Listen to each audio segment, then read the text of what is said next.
talked about Red Sea just a little while ago, Ben. How is true human influence particularly relevant to the travel industry?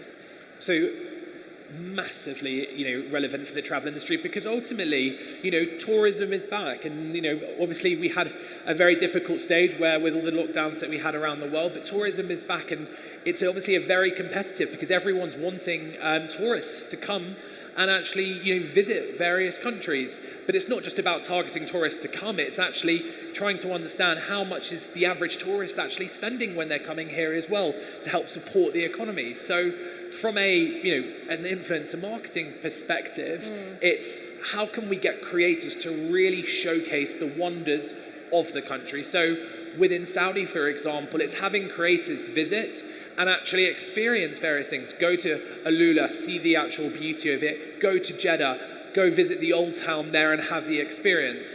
And it's really important that they show that content to their followers, so their followers are then inspired to then be able to come to the region and actually see it.